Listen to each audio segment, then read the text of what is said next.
Great. So with that, we're going to go ahead and get started with the very exciting second half of our session agenda. I hope you all enjoyed the breakout sessions. I know I did, and like many of you, I moved around a bit from room to room, as did a number of my colleagues, and I was so impressed by the discussions that I heard. I sat through the net zero portfolio approaches session, and in that room, the discussion highlighted the tremendous momentum around net zero portfolio approaches. There's a lot of investor interest, it's pretty apparent, but a lot of the participants also discussed the need for some set rules or guidelines to get there as a community. In the nature-based climate solutions, we heard from nature-based solutions that seek to generate both environmental and social impacts alongside competitive financial returns. These solutions have the ability to harvest a variety of different positive outcomes. On the technology-based climate solutions, the discussion here touched on the ways that technology is changing the opportunity set available to companies to tackle climate change.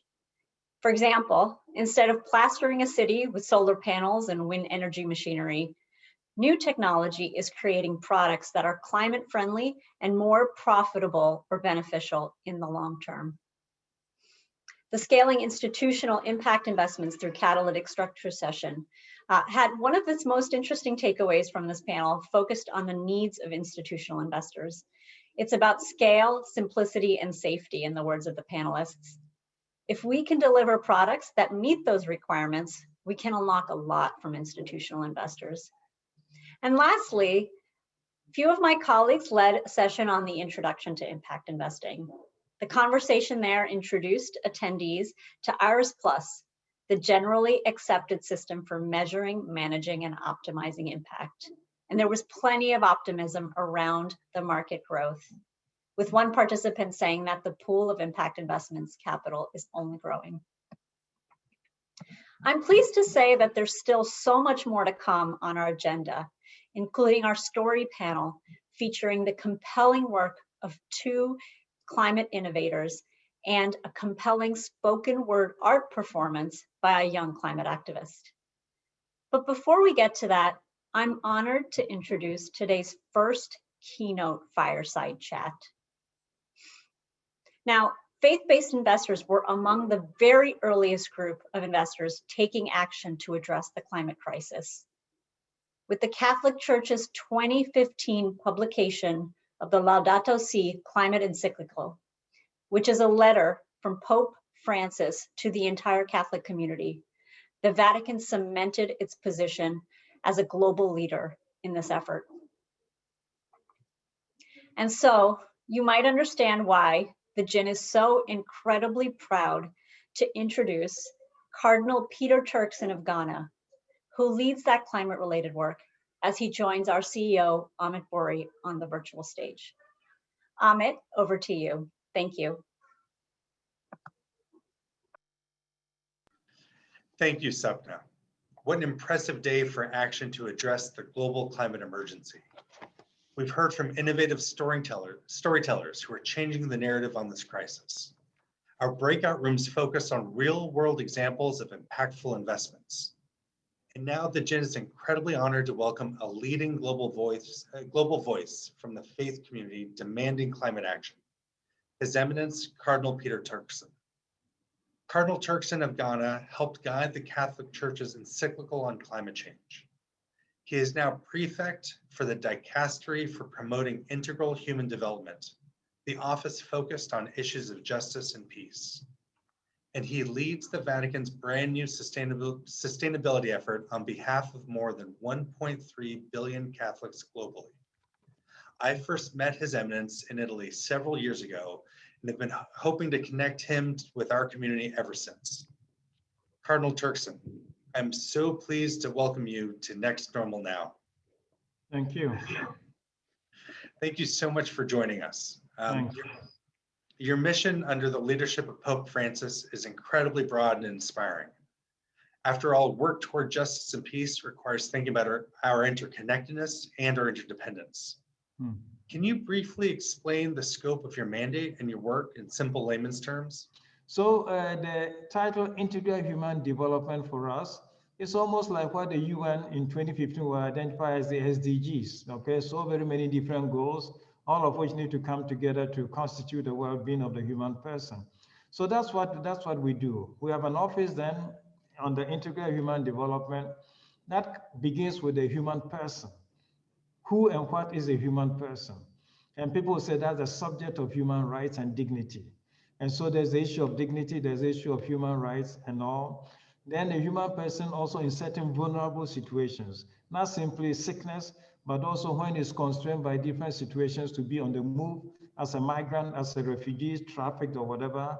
And the causes of all of this, whether they are climate, whether it's poverty, whether there's conflict, whatever. So all the situations which constitute to the fragile experiences of life and vulnerable things also come under discussion. Yeah. No, well, thank you. And it's an incredibly kind of broad scope, but I do appreciate how it connects so many important things into an integrated view on how we think about human development. And of course, as we speak, for many in our global audience, the coronavirus pandemic remains a very real threat. Your office led the Vatican's COVID-19 Commission, working to provide support in more than 50 countries.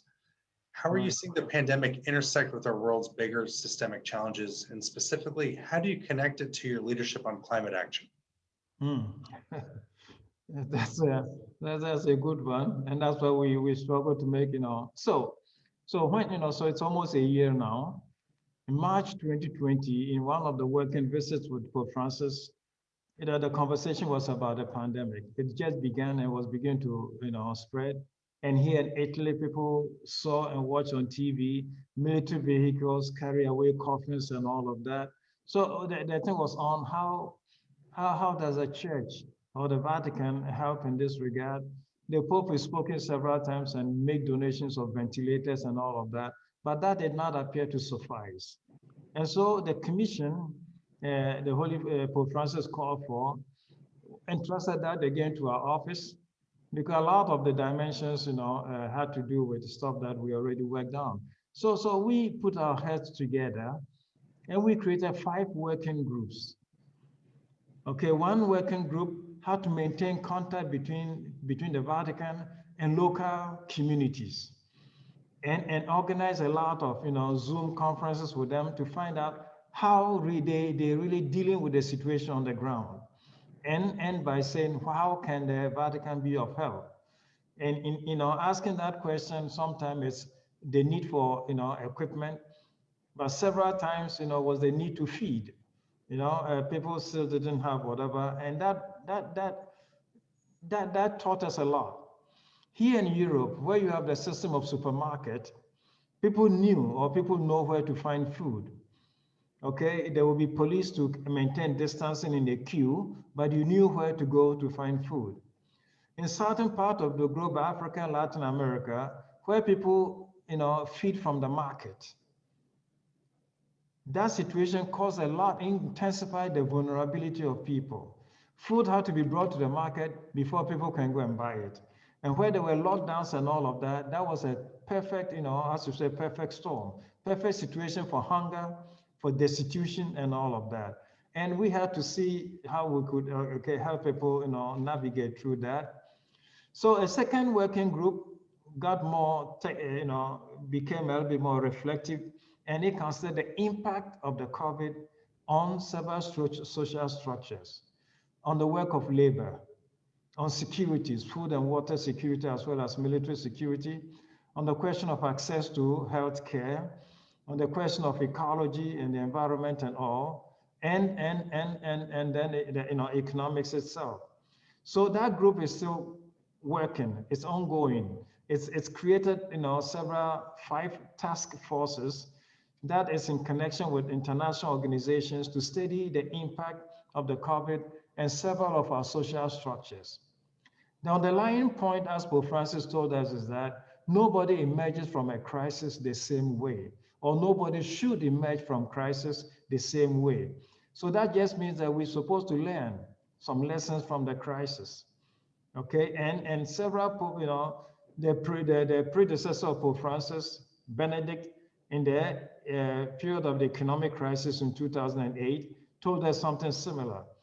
Okay, that we need to replan our journeys and formulate new trajectories along which we can we can travel to overcome all the defects of this crisis. So the Pope was used to saying that the healthcare pandemic has revealed a lot of other social pandemics: inequality, poverty of wage structures and systems. So these are things that we seek to come out with a little bit of survey and studies with view to coming out with documents and stuff that can help people restructure, create more robust systems. And right now we are merging all of these things of the COVID into what is going to happen in Glasgow, okay, in the area of ecology. And so, as you mentioned, we have just concluded last May 25th, a year of Laudato Si, Ecology Concern Week, a year ecology concern year. That is just led into the celebration of a 7-year action plan. We call it 7-year because we've identified 7 actors, crucial actors, and then 7 objectives. So we're looking at dioceses and parishes and church groups. We're looking at business people, and we're looking at also popular movements and people on the streets, the poor. We're looking at families structure. We're looking at institutions, universities, schools, and all. And so we're looking at 7 such agents or actors. And for them, we've also formulated 7 action plans: responding to the cry of the earth, responding to the cry of the poor, responding to ecological, diversity, climate change, global warming, and the impact on communities and all. So we've lined up 7 of these, and that's going to engage us for the next 7 years, in the hope that what will happen in Glasgow will be made more concrete, because this is not going to be action by governments, but this is going to be action on the ground by the different components of society. So what we've tried to achieve in the COPs, we try to make concrete. So it's not government going to the COP to announce its, a country-determined action, but this is going to be an encouragement for people to start acting. Wonderful, thank you, and I appreciate how you've thought about the need to drive more action, and of course this event is focused on how to drive action and focus on climate. Yeah. And can you talk a little bit about what you see as needing to happen as part of the COP convening? What are some of the priorities that you think investors and business leaders can take to help drive progress around these critical issues? For some time now, our conversation about, especially when Pope Francis came out with Laudato Si, the encyclical on ecology, our emphasis is being directed sometime by concern for the environment, society, and governance, ESG, famous ESGs. Mm-hmm. Started talking about this at one, first time I started talking about this 2 years ago was at an event that was organized in Florence, okay, by an investment group like yours, and was mainstream the concern for the ESGs. And I suppose a lot of people didn't think that from the side of the church, there would be there would be interest in the ESGs and all of that. But this is precisely the point. When in the encyclical of Pope Francis, he talks about integral ecology. Integral ecology is a very dense expression, and we call it integral ecology because the church identifies ecology to be the environment that any living organism needs to prosper. So when we're talking about nature, we have a natural ecology. There must be good oxygen, there must be water, there must be whatever to any plant, whatever thing. So does the human person also require an ecology, an environment of moral structures and moral systems to make human life thrive. And so does society itself require an ecology, a system of regulation, justice, and all of that to make it thrive. So when you put natural ecology, human ecology, social ecology, ecology of peace all together, we talk about integral ecology. Mm-hmm. So that is the thought that is guiding us. Now, when that is the case, then there's concern for the environment, there's concern for society, and there's concern to social leadership, governance. And so we come very squarely behind the ESG framework that is now directing a lot of investors and investments in what they do. Incidentally, here in the Vatican, we're in the process now of preparing a small document, okay, to help introduce, we call it faith consistent investment, okay, something similar to what we do with Palma and group like that. And one of the issues we identify, central issue we identify inside there is the ESGs. When that began, as you know, a lot of people thought that it was not going to make capital investments yield. Okay, but with time, it's become a very lively and fruitful area of investment, a lot of concern which a lot of people respect and pay attention to when they invest in.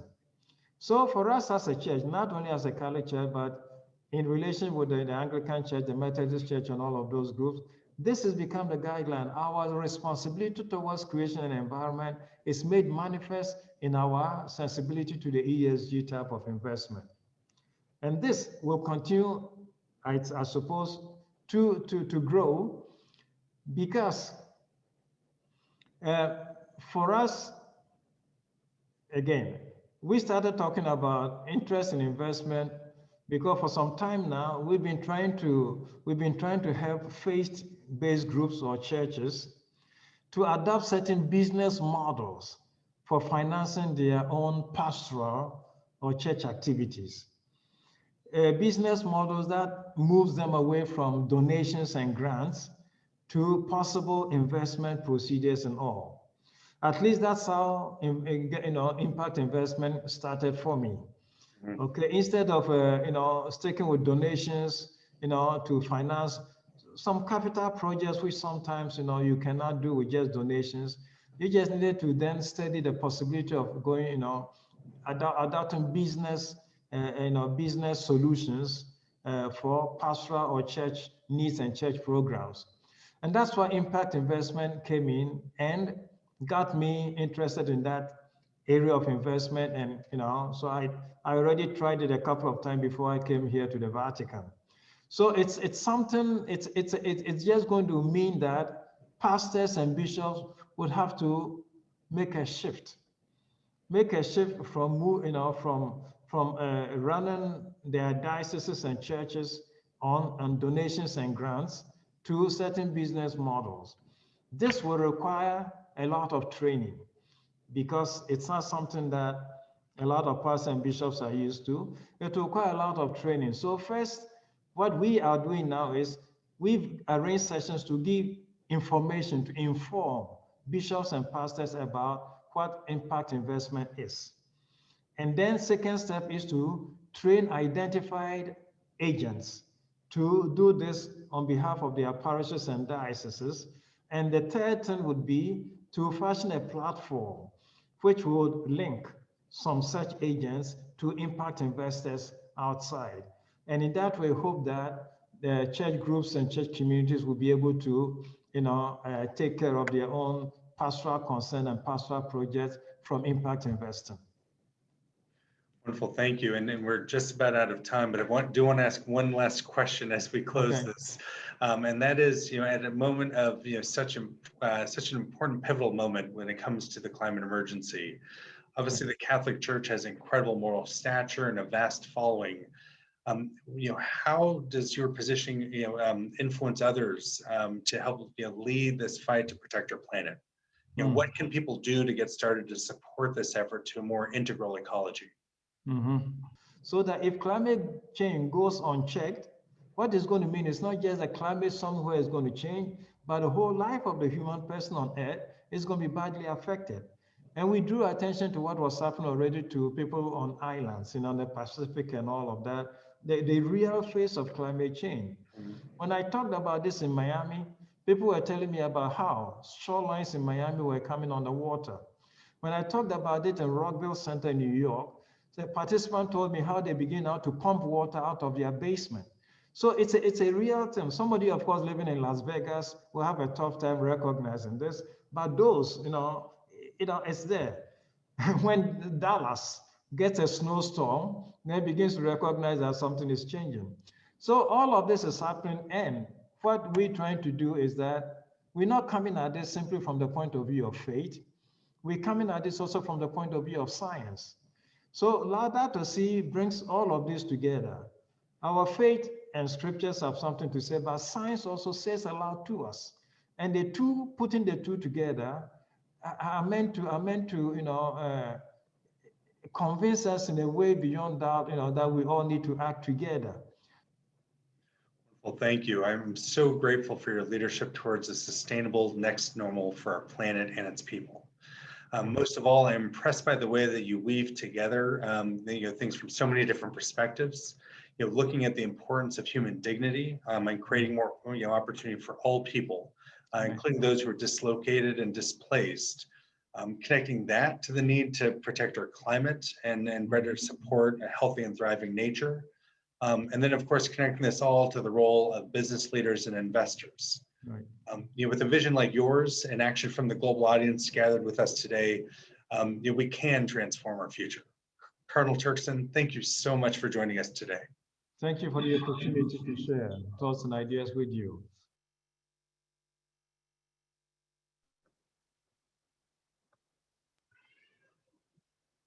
Thank you, Cardinal Turkson. His Eminence speaks with such eloquence about the faith community's perspective on its mandate to protect the planet. It's a perspective that is inspiring millions of people around the world to take action. But we all know that people are inspired in many different ways, including through the arts. And so, for a brief change of pace, I'm excited to welcome to our Next Normal Now stage a compelling spoken word performance by the winner of the Treehouse Climate Action Poem Prize, Ariel Francisco Henriquez. Here to introduce today's artist is Anne Amanda Bangasser, Director of Treehouse Investments. Welcome. Thank you. I'd like to thank the GIIN for inviting us. We're delighted to be a part of this Next Normal Now convening on climate action, and I'm very much looking forward to the discussion. I'd also like to thank the Academy of American Poets. They run the Treehouse Climate Action Poem Prize, which is now in its second year, and they share the 3 winning poems on their Poem a Day email. They've been tremendous partners and invaluable in making this prize a reality. Climate change has always been presented as a science story focused on the data and nothing that would be in any way emotive. Climate science, as we know it, started in 1856 when Eunice Foote published a paper on sunlight's heating effect on gases. It's very dry stuff, but she still felt the need to hand it off to a white male colleague to present her findings at the conference. I think we would forgive her for believing her peers would take an establishment voice more seriously than they would take hers. But 165 years of rational exposition of ever accumulating scientific data has not inspired what we need most, and that's action. It's clear that we need to bring other voices to the table, ones that might be more effective in mobilizing us. Treehouse Investments and the Academy of American Poets established this prize to highlight the great climate-focused work that's currently being done in the arts, and also to remind those of us who are in the business of allocating capital just how universally felt the impacts of climate change are. Ariel Francisco is a poet and translator who was born in the Bronx and raised in Miami. He's published 2 volumes of poetry already and has a 3rd coming out from Flower Song Press in 2022 that's called Under Capitalism, If Your Head Aches, They Just Yank Off Your Head. He describes this poem, Insomniami, which is a combination of insomnia and Miami, as an expression of his tiredness and frustration, living in a place so harshly affected by climate change and yet so neglected by the powers that be. It's my great pleasure to introduce Ariel Francisco reading the 2021 first place winner of the Treehouse Climate Action Poem Prize, Insomniami.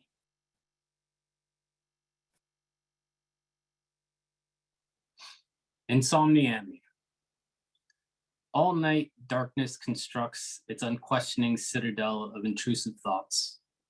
If you listen closely, you can hear the rising water's whispers, If you cover your ears, you'll hear it too. Trapped in the seashell of night, chase the echo to its origin.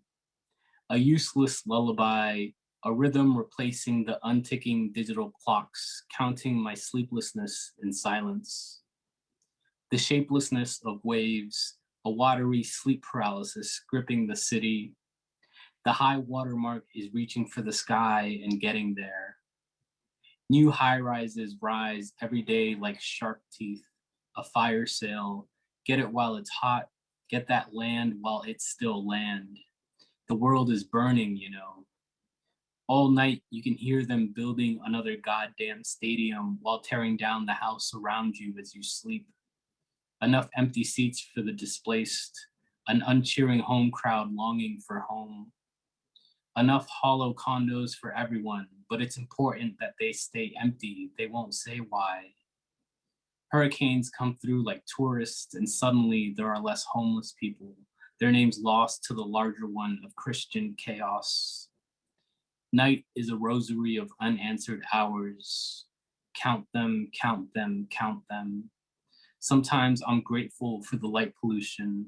The smug stars think they know everything, but their slow knowledge is always late with its light. Still, I consult the disdainful horoscope to see what they promise to promise.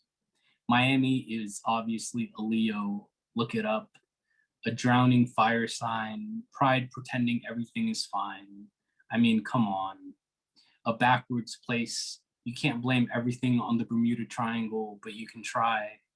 Swimming birds and flying fish, burrowing owls, night sky reflected in the water, becoming confused, a broth of clouds and corals. Octopus conspire against us, limp brains learning from our mistakes. Our errors come too soon. Certainly they'll do better with the city than we did. This city with its history of hurricanes and fraud. One day the neon will burn out, and then what? Sun rises like rent. Sun rises like a flag. Sun rises like the ocean. I can't sleep, but the city I love can't wake up.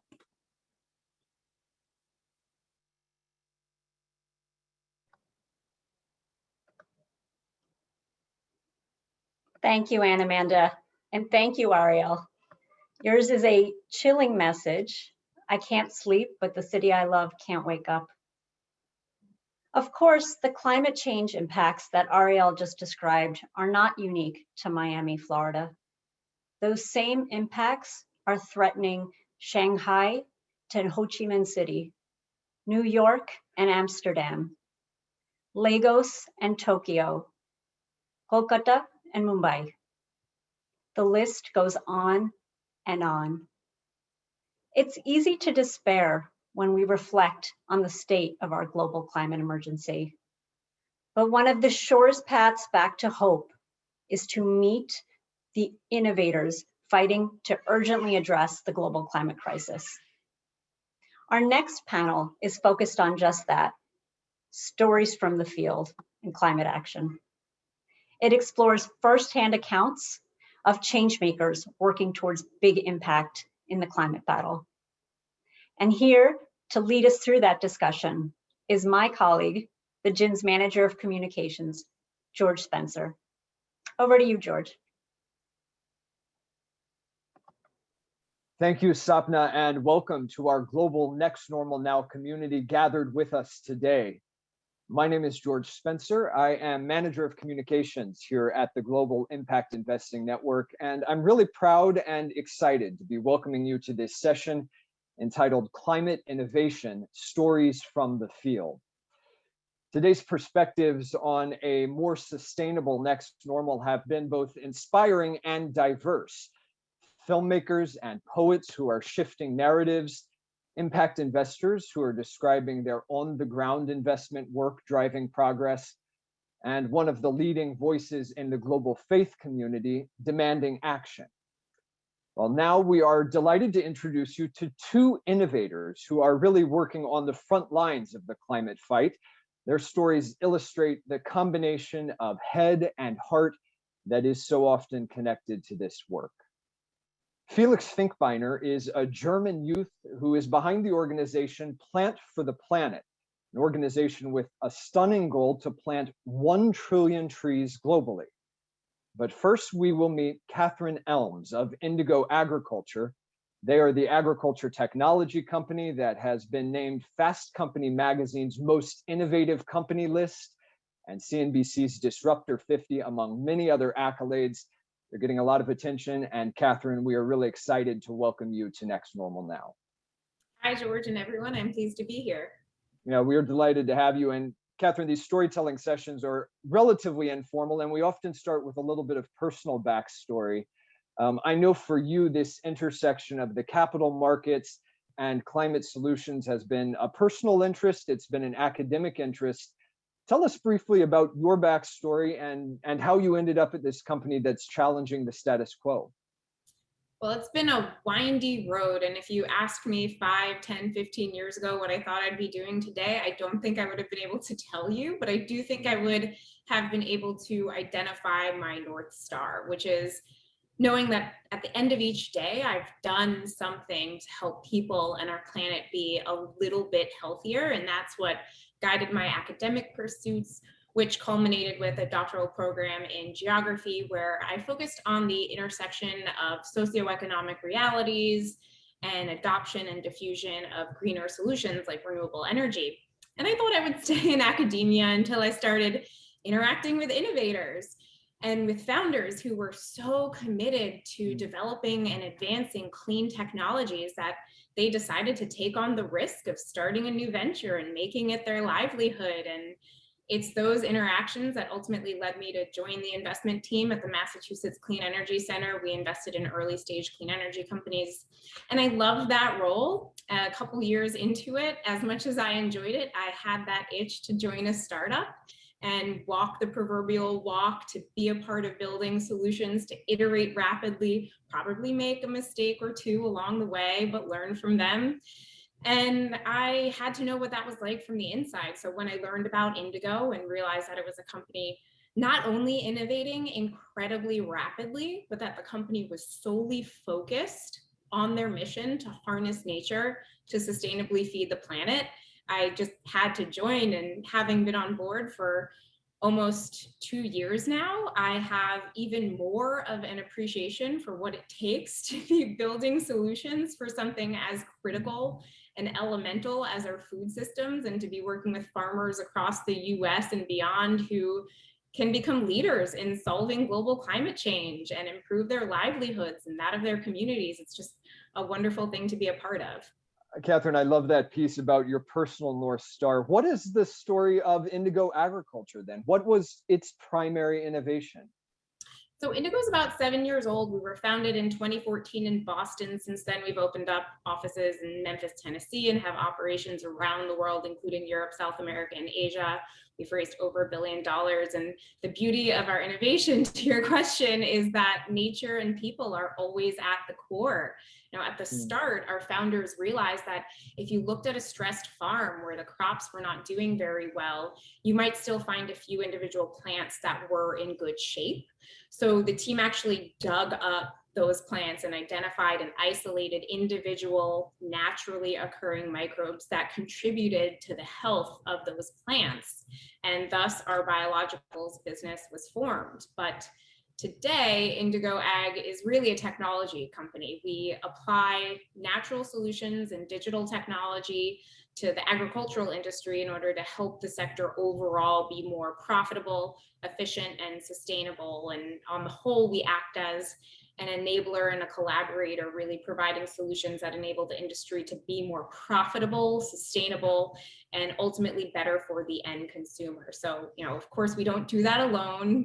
Partnership, we've learned along the way, is key. The problems we're working with and the opportunities we're going after are too big to not work with others. And we take a number of different approaches, but the team that I work on and what I'm excited to talk about today really is Indigo Carbon, which is we help farmers adopt regenerative farming practices that sequester carbon and connect them with corporations looking to incorporate high quality offsets as a part of their sustainability strategy. And that's what I want to dive into, Catherine. I'm so moved and impressed by that story of your founders out there in that field and noticing those few resilient plants in an otherwise dead field. But you know, powerful beginning story. That was the seedling, I guess, so to speak. But where you all are now and getting a lot of attention for is this work on carbon. And one of the big themes at the event today is this idea that it's not enough just to go carbon neutral. We have to be pulling carbon out of the atmosphere, reducing. And that is really the work that Indigo Ag has become known for. How do you all facilitate that? Well, I really love the way that you phrased the question, because the answer is really in the way that you posed it. We focus on facilitation. So let's start with the premise. It's that plants can actually remove carbon dioxide from the atmosphere and sequester it in soils as carbon. So that's what the science points to. And we work with the scientific and research communities to help document and shed light on the benefits of regenerative agricultural practices. We then encourage the adoption of those practices. So adoption really is up to the growers, of course, but we need to equip them with the knowledge and resources they need to make the best agronomic decisions for their operations. And once they demonstrate the adoption of a new practice, thus confirming the additionality requirement for offset credit generation, we quantify the amount of carbon they sequester in their soils. So we've got an entire team dedicated to our soil sampling, measurement, modeling, and quantification. And we do all of that according to third-party registries and approved protocols, and enlist third-party verification as well. You know, going back to your question around offsets, it's really critical that when we talk about removals, that we're removing real tons of emissions from the atmosphere. So obviously we also find credit buyers like Shopify, BCG, Barclays, JP Morgan Chase, and more, so that we've got them teed up to purchase the credits once verified. And if I could actually go on a quick tangent on the buyer front, you know, these are buyers who acknowledge the climate crisis, who accept that they need to play a part in mitigating it by addressing their own carbon footprints. Yeah. And you know, they're leaders. They're showing what it means to make tangible corporate commitments and act on them meaningfully. So really the last step is we pay farmers per credit generated and purchased by those buyers. And we try to make this entire process as scalable and frictionless as possible and maximize the value we can pass along to farmers, which we hope will make the adoption of climate smart practices even more appealing. And that's what I want to ask you about. Obviously, the mechanics of the market there makes sense to people, and it makes sense to have this this quantification and how important that would be. But I'm interested in these growers. I mean, they are the central kind of component of this work. I see them really as innovators in their own right, because they are having to make substantial changes to their farming practices. Tell me about how this works from their perspective. Absolutely. I mean, I see the growers as the agents of change here. It's up to them to make the changes and to deliver the beneficial results. So the practice changes that I'm referring to include things like reducing or eliminating tillage and fertilizer use, planting cover crops in between cash crops, and implementing or diversifying crop rotations. And I should flag that a lot of these practices, they're not new by any means. We've got a lot of indigenous farmers to thank for realizing the value of these practices, but we need them to be much more widely adopted. And there are many different reasons growers have to adopt them. Some are more social and environmental, you know, others it might really be economic, but in both cases, the ability to access new revenue in the form of carbon credits helps make the transition even more possible and enables those agents of change to do their best. I love that term, the agents of change, Catherine. You probably have a million of these growers in your mind, not literally a million, but quite a collection of them in your mind. Is there one or two that seem to stick out to you in terms of their success story? Well, I can't wait until there are a million that stick out to me. This is true. So if anyone knows growers and they want to just, you know, call me up, but you know, I'll give you two different examples. You know, the first, I'll start with that economically motivated, innovative grower that I mentioned earlier. So an example is Adam Chappell. Adam Chappell and his brother, fourth generation farmers in Arkansas. In 2009, him and his brother had to make a decision, either change the way they farm or lose the farm and switch professions. And they decided to completely change the way they farm and move towards regenerative practices. They planted their first cover crop in 2009, and now a decade later, they're using cover crops. They're using no-till. They've reduced synthetic inputs, herbicides, and irrigation. And overall, they're really just striving to be low input producers. And so, you know, I know this audience is well in tune to this. So when I say that this is an economic case, by not having to apply herbicide and minimizing irrigation, et cetera, Adam significantly reduced his input costs and increased profitability. So simply put, less input for the same outcome gives you a bigger return. Yields stay the same. And so the system, these practices that they have in place, it adds value to every single acre.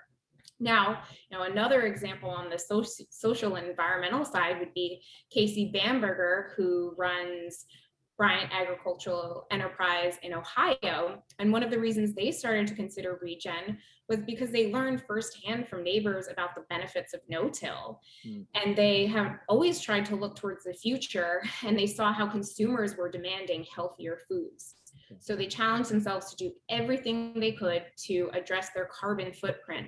They also wanted to address environmental factors like soil erosion they were experiencing and weed pressure, which is why they started by incorporating no-till and cover crops. And you know, this is their first year, and they've already seen benefits, including improvements in weed suppression on the acres they've implemented this on. So, you know, both of these stories are representative of the reason why growers have decided to make this investment in regenerative agriculture, and are good examples of broader bodies of growers. Well, we promise to circle back to you once you do have the 1 million growers on your client list, okay, Catherine? But we're running out of time, and I just want to end, you know, sort of zooming out a bit to the bigger picture. How you've told us these stories of individual growers, both of those stories quite compelling illustrations of how it has impacted specific farms. How does this ladder up to the bigger picture that we're talking about today of climate action? Yeah, so, you know, simple answer, we're helping to mitigate global climate change.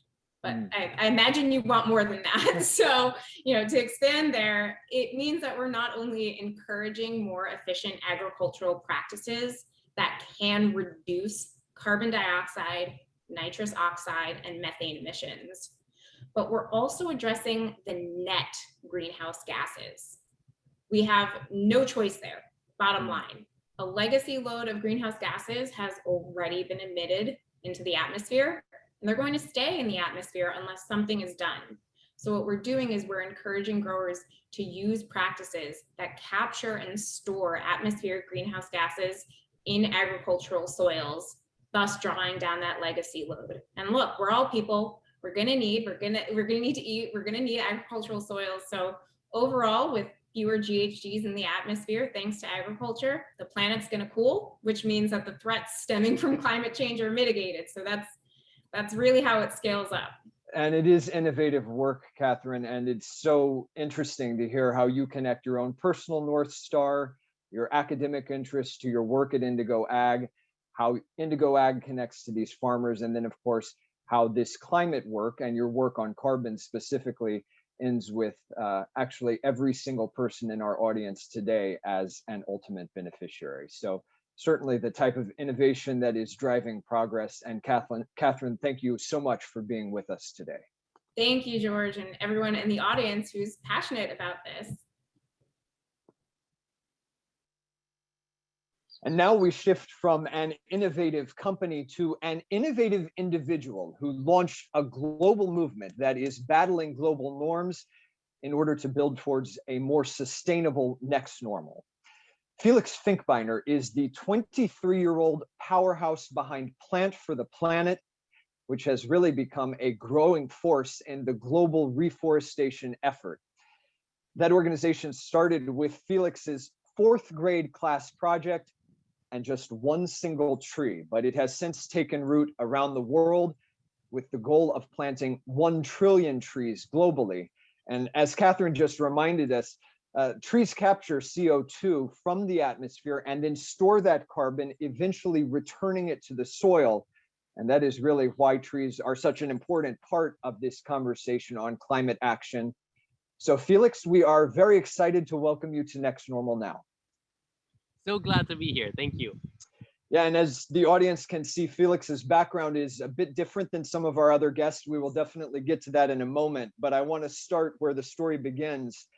You know, Felix, they say a journey of 1,000 miles begins with a single step. For you and your team, I think it's a journey of 1 trillion trees, but tell us how it all began. Yeah, in retrospect, it surprises me too how it all happened. But essentially, what happened was that I was in 4th grade. I was 9 years old, and my teacher asked me to give a little presentation about the climate crisis. And when I prepared that presentation, I found out about a woman from Kenya called Wangari Maathai, who had received the Nobel Peace Prize for a lot of her wonderful work, and it included her starting a movement that ended up planting 30 million trees across 30 years in Kenya and some nearby other East African countries. And essentially what she did is that she used tree planting as a tool for women's empowerment. But I didn't understand all that wonderful complexity. I just understood that trees help us fighting the climate crisis. And this is why a few weeks later, my classmates and I planted our first tree. And we were really incredibly lucky because 2 local journalists reported about that tree. And that's how some other local schools planted some trees as well, and Plant-for-the-Planet slowly grew. And we had a slightly older student who created a very simple website for us, which was essentially just a ranking among local schools of who had planted the most trees. And lots of schools wanted to outcompete their neighboring schools, and this is how Plant-for-the-Planet spread initially. Yeah, it started with the school kids, which I think is so cool. But even with all that interest, you've said that you realized that you were still far from making the level of impact, the scale of impact that you'd really need. And that's when you came up with this extraordinarily ambitious 1 trillion tree goal. And you took that goal to the United Nations where you spoke. Was the UN moment for you, Felix? Was that when the organization got its traction? So this really started happening about 3 years after we started with our work. We started reaching our initial goal by having planted the first 1 million trees in Germany. And that's really when we asked ourselves, where do we go from here? What should our next goal be? And we had some obvious questions like, how many trees even exist in the world, and how many additional should we be restoring? And we did some back of the envelope calculations essentially, and came to the conclusion that we need about 1 trillion trees globally. And we started calling for it, started calling on the world to bring back 1 trillion lost trees, including at that UN speech, which was obviously great for us and getting some other children, youth around the world to find out about us and join us as well. But at the same time, people didn't take us all that seriously. We were a couple of kids who had planted, some trees.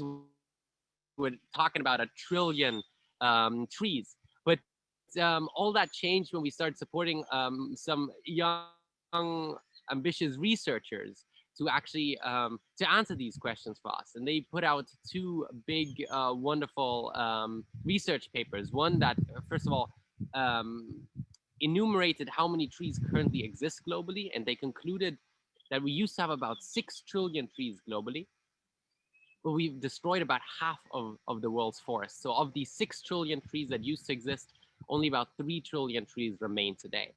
And this news story, this paper already led to a lot of media interest. And then the next paper, even more so, that concluded that we can unfortunately not return to those 6 trillion trees because we need so much space for agriculture, for settlements, and so on. But we could probably restore about 1 trillion trees globally. We were also quite lucky that our number ended up being so close to what the research found out. And of course, that type of research is rather imprecise. It's incredibly difficult to enumerate this restoration potential globally, because it's very difficult to quantify exactly which areas are needed for agriculture and so on globally. But this gives us roughly the global restoration potential. And restoring these 1 trillion trees will obviously not solve all our problems globally, but they'll be a very important contribution to fighting the global climate crisis. And that's what I want to. When this paper came out, it led to an. sorry for interrupting, Felix, and I know there's a small lag with our interview, but that's what I want to ask you about next, because you're bringing us along in your story so nicely. And you know, it was that scientific research that I think helped you guys get the traction you need. But one thing you know we've had as a theme today, and you've heard at this event, is the idea that it's not enough just to sort of you know, do one single thing. There's no magic bullet in this. How do you align that with your very focused work of planting the trees? No, you're absolutely right. It's there's no speech, no interview, nothing where I don't always make incredibly clear restoration, ecosystem restoration alone is not gonna solve the climate crisis. It's an important part of the solution, but our main focus must be reducing global carbon emissions to 0 by 2050. That is a must, and restoration helps us. It makes it possible to actually potentially maintain that limit of 1.5 degrees globally at the 2-degree limit, but but just restoration alone obviously will not solve these problems. But you're absolutely right. These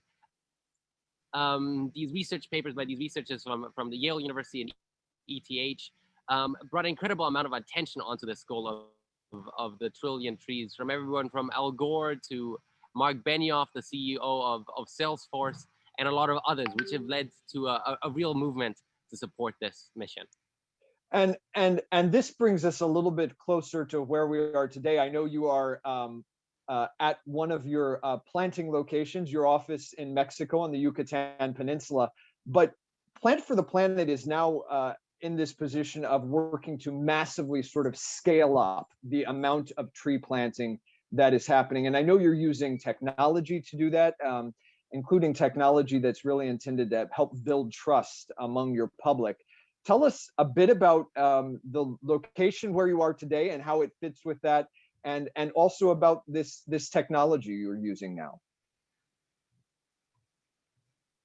Sure. So I'm in I've been living for the past year in a small village on the Yucatan Peninsula in southern Mexico. Here, surrounded by a few hundred people, and I live here because this is where we have our Yucatan restoration project, where we're going to plant about 2.5 million trees this year alone. Have already planted 6 million trees so far, and we have the goal of we've set ourselves the goal to plant 100 million trees here on the in Mexico until 2030. It's obviously a very ambitious goal, and we still need to do a lot to get there. But even if we managed this goal of 100 million trees, that's such a small amount compared to the global restoration need. If we talk about these 1 trillion trees. So we realized a while ago that maybe a way more effective method than just to focus on our own work here and in restoring on the peninsula is helping others, essentially our competitors, other restoration projects around the world, to scale up their operations, get just a little better at their work, a little more efficient, get a little more money to scale up. That's probably way more effective than just focusing on our own work. So for a few years now, we've been developing software tools that help restoration organizations grow. And all of these tools we build are absolutely free for everyone to use. Essentially what it is we have developed this Plant for the Planet platform where you can discover 160 participating projects already and see exactly where they are planting. You can see what methods they are using, why they selected the site, and of course also the price per tree. And then you can donate directly to these projects through our platform.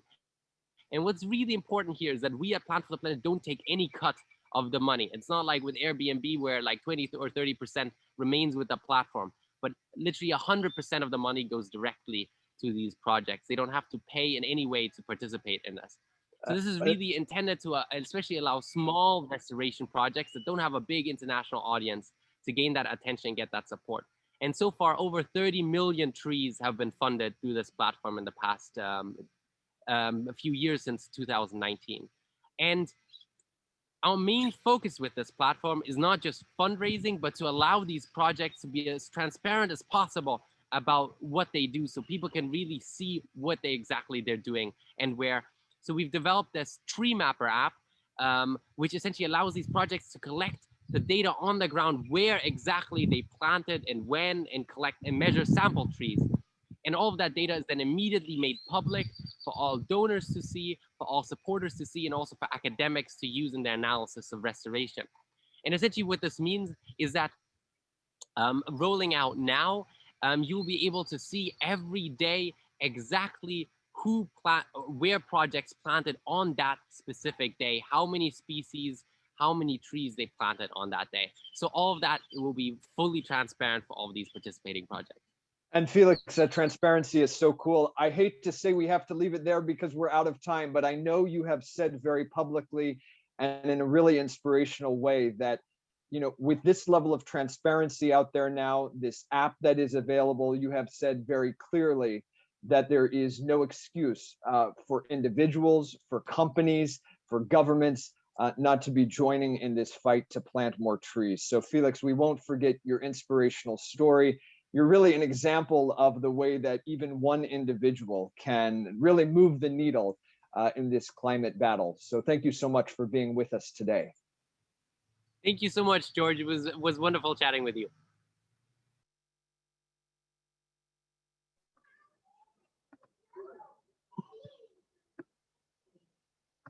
Thank you, Felix, Catherine, and George. What powerful stories those two innovators have, and I thank you so much for sharing them. Now, I'd like to take us to the final item on today's agenda.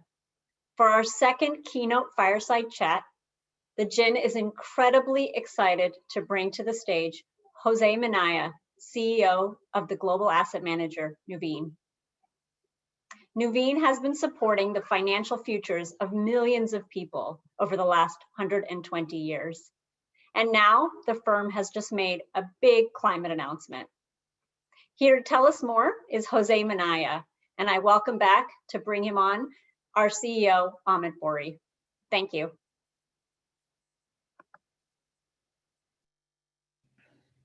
Thank you, Sapna. I'm very pleased to have Jose as our final guest today. Throughout this event, we've showcased many different approaches to climate action. And now Jose offers a new perspective, one that is vitally important to scaling up our progress when it comes to addressing the climate crisis. As CEO of the global asset manager Nuveen, his team is working to put climate action into investing practice in robust and expansive ways.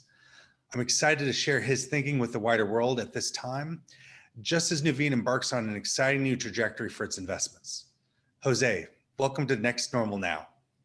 Thanks, Amit. I'm really happy to be here. We'll begin with big news for you and your team, news that is very relevant, of course, to our theme today, not by coincidence. Just last month, TIAA, which is the massive global pension manager that owns Nuveen, announced its commitment to achieving net zero carbon emissions in its general account by 2050. This move has potential for tremendous impact. My first question is simple. Why did TIAA and Nuveen make this big decision? You know, I think it's a journey and a path that we've been on for quite a while, right? And it starts, and it's first and foremost, it's about driving investment returns and managing risks, right? You know, we've been looking at climate change, we've been looking at ESG risk factors for some time, and we understand that by managing these risks, we're going to improve our returns. We're going to protect our participants' capital, right? So we you know, even if you think about the story around energy transition, well, we see that happening. I don't think that's really a question mark. Of course, we're not market timers, so we don't know if that's going to happen next year, 5 years from now, 10 years from now. But as it does, it's going to affect asset prices, right? So it's been a look and say, well, we're doing this already. This is going to be important to get ahead of this. We don't want to get caught short. So it's been about how do we put in place the right resources, the right technology, how we look at these risks and put it through the investment process and really transform our portfolio. But then when you think about making the announcement around 2050, that's also recognizing that part of the story to getting to 2050 is it's being an influencer, right? Mm-hmm. Because we also knew, and the big debate for us was, we don't have a clear path today to 2050, right? That we understood, that it's not like we could look today and tell you today, this is exactly how we would get there. But we do expect that the market is going to evolve. There's going to be more transparency, that the globe as a whole will decarbonize. There'll be a larger investable universe. There'll be more disclosures and transparency. So as a leader in the space, and in accordance, picking 2050 in line with the Paris Agreement, it sounded like a good enough date, a 30-year path. We expect things to change. We're going to take people on this journey and provide our own transparency on how we're doing there, how we're getting there. Can we get there quicker? You know, we had made this statement in our real estate portfolio, as you know, Amit, to 2050. Well, now we've kind of taken people on that journey. We've pushed that back to or down to 2040. It's a lot more visibility there. But in terms of, you know, we manage over $1 trillion. In terms of that kind of a scale and the scale of the markets, that's something that's going to take a little bit more time. But more importantly, it's going to evolve as we get there. Now that resonates, and I think we've often seen a lot of like long-term investors recognize that they have to start thinking about impact if they want sustainable financial returns, you know, in the long run. You know, at a strategic level, you know, obviously you've been thinking about these issues for quite some time, but when you pivot to actually making the commitment to net zero, you know, understanding that some of those, you know, kind of you know, some of the things in the future are not known yet in terms of how to get there. What does it mark in terms of a shift and how you think about your strategy of going kind of pre-net zero to actually making that commitment publicly? You know, I think it's 3 steps, right? The first one, which we've been doing, is with kind of the addressable market today. And, you know, what are some of the obvious moves we can make, whether it's one name versus another name, whether it's one sector versus another sector. But clearly, you know, in terms of, it's not just missing information, it's also, is there an investable universe out there? So for us, it's also been around being creative and thinking about how do we grow our own investable universe, right? We've done that through acquisitions, right? We recently acquired Glenmont, which is a, you know, renewable infrastructure sponsor. You know, bringing that expertise in-house and helping scale that business helps our own cause as well as our partners in getting more access to these types of assets. You know, we acquired Greenworks, which is a C-PACE specialty finance firm. Again, looking at that space and saying, well, if we grow that team, if we grow that capability, we're also increasing the investable space, right? We came out with the first ever blue bond that we invested in. And then recently we did the first ever, you know, ESG focused or impact focused closed-end fund offering with our social global impact bond offering. It had never been offered in a closed-end fund space. It was not clear whether there would be demand for it. Well, it was actually one of the largest subscriptions ever in the closed-end fund space for our taxable fixed income. So again, it's kind of looking at this thing and recognizing, look, we're going to have to try to create our own investable universe here and kind of drive and feed and build these teams. On the real asset side, it's a lot easier because we control those assets. It's easier to kind of measure and get there. But it is about education. It's about bringing in teams, right? You know, we've done that with our own investment staff where we had a full week where we had, you know, experts coming in, not to just explain to us what climate change is, but to explain to over 1,000 of our staff and investment professionals, how does this actually, what does this mean for your portfolios? Mm-hmm. How does this kind of relate so you could really understand that risk? So with that education, with better information, trying to increase and do something about the investable universe. These are all areas that help us get there a lot quicker. No, that's great. And we've really focused this discussion here at this event on the critical role for impact investing to help finance climate solutions. So things like renewable energy, which you spoke to, real assets like in forestry and agriculture and real estate. Also think about things like clean energy access and the need for more technology. You've spoken a little bit about how Nuveen is thinking about offering more climate solutions and making more investments in some of these areas. You know, one of the big things about committing to net zero, of course, is how to track progress. This is obviously something built into how the GIIN thinks about our work, and as you well know through your engagement in our network over the years. But we very much work to raise the bar on impact performance through our Iris Plus system, through our research, our engagement with our membership, and on many other fronts. How are you thinking about evaluating, measuring your performance when it comes to the net zero commitment and also allocating capital into these climate solutions? This is probably the biggest challenge, right? Because while we kind of understand the risks, we obviously make investments for a living and know how to do that well. We're putting the infrastructure in place that I mentioned. We're doing the education. Now, this is an industry today from impact investing, from an ESG perspective. It's still pretty nascent in terms of consistent reporting. Having your portfolio companies give you the appropriate disclosure. We've done a lot of things on the technology. We've teamed up with tech platforms to help us kind of get better measurement. We're able to kind of look at like I said, our real asset portfolios and have a much better idea. But there still needs to be a sophistication around disclosure, how you measure this. It's pretty easy on one end to look and say, okay, what is the carbon intensity of our overall portfolio? But I think there's a lot of other factors in that and how you get at that information, right? And it's not so much about, well, is it going to be okay to do offsets versus, if you could pollute here, is it okay to be green over there and you offset that? I actually think that dynamic itself is going to change.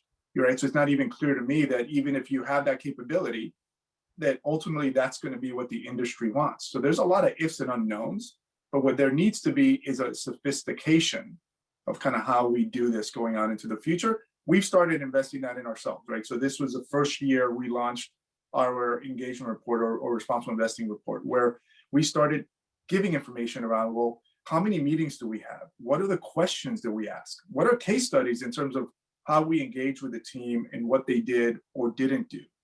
We ultimately need to track attribution analysis around investment performance, right? As we're doing these things, our goal is not to sacrifice a single basis point of return. We're looking actually to increase the return by doing that.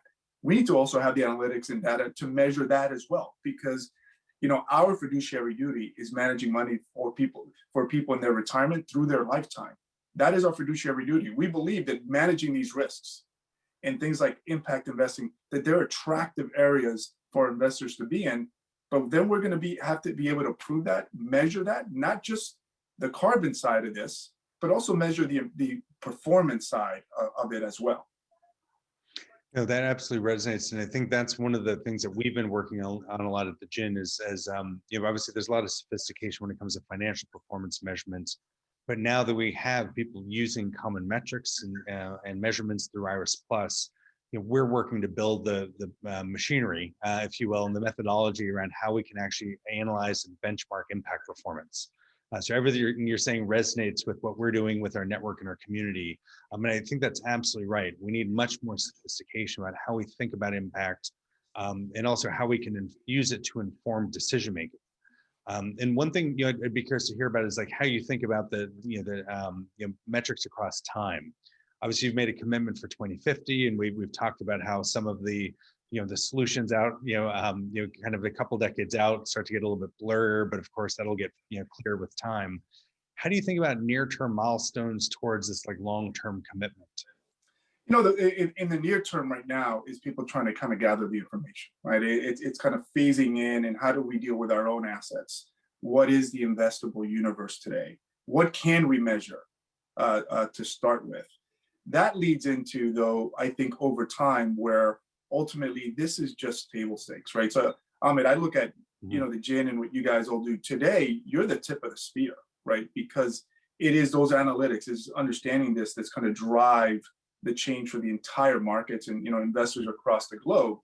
Yet I often say that what you're doing, I say this to Amy O'Brien, who's our head of responsible investing, you're basically trying to work yourself out of a job, right? Because ultimately, if you do your job well, the words ESG will disappear, impact investing will disappear, because it'll just be an understanding that doing this well is what drives alpha, protects your capital. Yes, it goes to create a greater purpose. It improves the world. There's a lot of that governments have to do.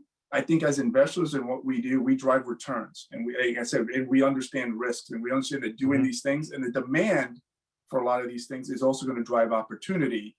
And ultimately, it won't be around, do you have an ESG product? It is just, hey, do you have a product that manages these risks prudently? And again, with the adoption of these things, I don't know if it's a year from now, 5 or 10, but I think clearly the stars have aligned now, and that is accelerating very quickly where, hopefully I say this, 10, 20 years from now, we won't need a GIIN. But today we desperately need folks like yourselves kind of, helping drive these agendas and bring this clarity. Yeah, That resonates. Our vision, of course, is that impact becomes part of all investing, and it's just the way that it's built into the new normal, if you will, the next normal. And it's just part of the way that we think about investing. We think about things like fiduciary duty and value and performance. All incorporates positive and negative impact of investments in companies. And I'd like to end on thinking a little bit about that bigger picture of kind of where you see the trend going. And obviously you spoke about the trend in general around ESG and impact becoming part of how the markets just operate. There's obviously a lot of discussion around kind of the urgency with climate change, because we can see how it's affecting our environment, our habitat, our communities already. How do you see the landscape of investors around the world in making similar commitments to net zero and just taking action when it comes to climate? Do you think this is something that is like building up momentum, and will and how do you see that playing out around the world, given that you are a global asset manager? It's a tremendous momentum, right? I think for the longest time, it was a question mark of, was this all greenwashing? And by the way, clients talk about it, but are they actually doing it with kind of actions? Are they investing in these things? What we saw this last year and the year before that was tremendous flows into these asset classes. We saw outperformance on these asset classes relative to their traditional peers. And the most important part that you're seeing today is the regulators getting involved in the overseers, right? So you have the Morningstars of the world and other consultants now providing ratings and transparency as to, well, this is what these firms say, but now we're going to judge them on that, right? You have, especially in Europe, regulators coming in and starting to kind of again give you ratings or disclosure requirements that are coming in. We know a lot of other agencies that have already hired a climate change person. They're not embedded in kind of the agenda of what they're asking for yet, but they're having discussions with us. And when a rating agency or regulator hires someone, they have an intent for that. So you're going to see more consistency. You're going to see more accountability for this.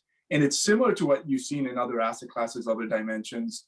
That is going to drive tremendous momentum, because when you have an overseer and you have someone who's a regulator providing a lens, driving accountability, there's more consistency in the information. That is what is needed to unleash this. On top of the fact that now what you have is, whether you are a client, whether you're an employee, or you're a shareholder, all three of these stakeholder groups care deeply about this.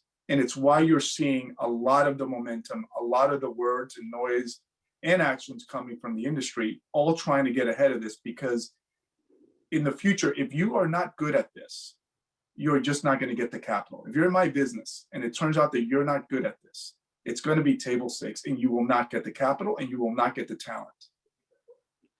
This is that's well said, and I think that is a great point to end on. And I do really want to just commend Nuveen and TIAA as you clearly see the need for climate action, and have made a really important commitment that I hope is a signal to many other investors as well, about how we need to strive for climate action. We need to do so now.